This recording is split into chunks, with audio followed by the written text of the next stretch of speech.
Congresswoman Alexandria Ocasio-Cortez is the new GQ cover star. Titled AOC's Fight for the Future, inside the issue, the New York representative opens up about rumors she could run for president in 2024 or 2028. Quote, I hold two contradictory things at the same time. One is just the relentless belief that anything is possible, but at the same time, my experience here has given me a front row seat to how deeply and unconsciously, as well as consciously, so many people in this country hate women, and they hate women of color. People ask me questions about the future, and realistically, I can't even tell you if I'm going to be alive in September, and that weighs very heavily on me. And it's not just the right wing. Misogyny transcends political ideology, left, right, center. This grip of patriarchy affects all of us, not just women, men, as I mentioned before, but also ideologically. There's an extraordinary lack of self-awareness in so many places. And so those are two very conflicting things. I admit to sometimes believing that I live in a country that would never let that happen. Joining us now to weigh in is host of the Sabby Sabs podcast and co-host of the Revolutionary Blackout Network, Sabrina Salvati. Welcome to Rising. Good morning. Thanks so much for having me on. Yeah, great to have you here. So, AOC for president, what are your thoughts? I would not vote for AOC for president. And it's not so much about, I would say, her political ideology, because I came out of the Bernie Sanders movement. I heavily supported AOC when she ran the first time. My issue with AOC is I feel like she wants to be more of a celebrity and less of a politician. I would really like to see her organize with people on the ground. I feel like she has a large following. We could use that support, those of us who are organizing on the ground. And what I've seen from her, it seems like she just wants to go along with what the corporate Democrats in D.C. want. She's going along with people like Nancy Pelosi. We saw the switch from when she first entered Congress and she was protesting outside of Nancy Pelosi's office.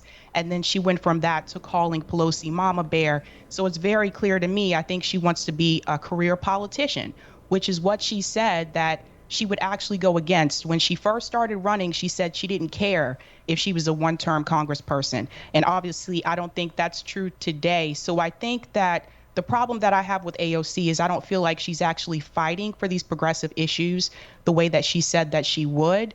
And I feel like she's starting to use identity politics as an excuse for people not to support her if she were to run for president. So I think that's such an important point that so many leftists, and this might not be common knowledge outside of leftist circles, are frustrated with AOC because they believed in her so much in the beginning, because she demonstrated some willingness to engage in the sorts of adversarial politics that she was elected to pursue. The Justice Democrats who ran all of these progressive candidates, many of which were successful, AOC the most successful among them, were explicitly supposed to be highlighting the contrast between what the people wanted and what the Democratic Party would deliver. And folks have felt over time, I think you very accurately described, how they felt like she has increasingly fallen in line. I mean, what do you make of her choice to kind of ascribe criticism of her kind of solely to misogyny or these other kind of external biases as opposed to her behavior in Congress? I think some of this, there's some truth to this, to the point that, yes, is there misogyny in this country? Absolutely. But I think she's not looking at the big picture here. If we were to look back at the 2016 election, Hillary Clinton received the majority of votes. So the majority of American voters voted for the female candidate. If we want to bring the color aspect into this as well, Barack Obama won 2 election cycles in a row. So I think if we did not have those examples to point to, I think maybe she would have some type of a point here, but I would point to someone in reference to a woman of color as someone like Michelle Obama. If Michelle Obama were to run, I believe that she would win. And I'm not a fan of Obama or Michelle Obama, but I believe that she would actually win. So I think that AOC needs to look at some of the things that she's done and realize there's a reason why people are particularly criticizing her. I wish she put more of her time fighting for people in her district, and I've spoken to them, and she's not fighting for them. I wish she put more of her time and focus into doing some of these actions on the ground, which she said that she would do, instead of spending most of her time being a career politician and a celebrity. Yeah, I'm not on the left, but even I can see examples where Democratic candidates or progressive candidates who don't succeed, like Elizabeth Warren, very much turning to the reason I didn't get it, or the reason that more people were still favorable to Bernie instead of me, was for reasons of sexism and misogyny and so on. And yeah, AOC used a lot of strong language in this interview. So the comment about not being certain that she was going to be alive, she's in the article. She says she wasn't talking about her marriage to a white man. She wasn't positive that an intercultural, interracial relationship would be the right fit for her. I mean, that's I think we generally consider it to be a good thing that support for interracial marriage rising, but not necessarily among AOC. It is really, like you said, a heavy identity politics language. Yes, I agree. I think that she may not realize she's making herself come across like a victim.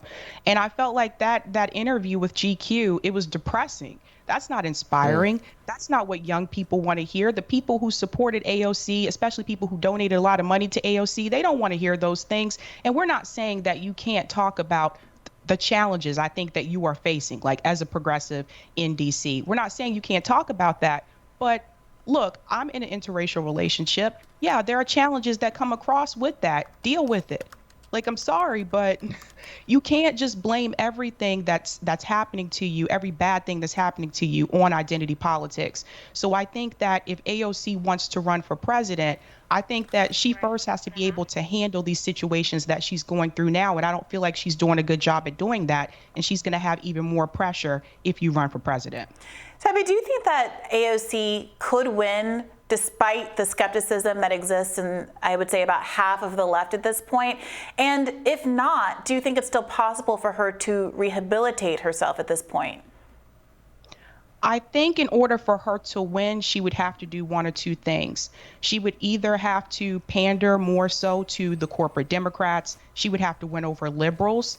And I say that because some of us as leftists have left this. We've left the Bernie movement. We're done with the two-party system. So good luck getting us on board.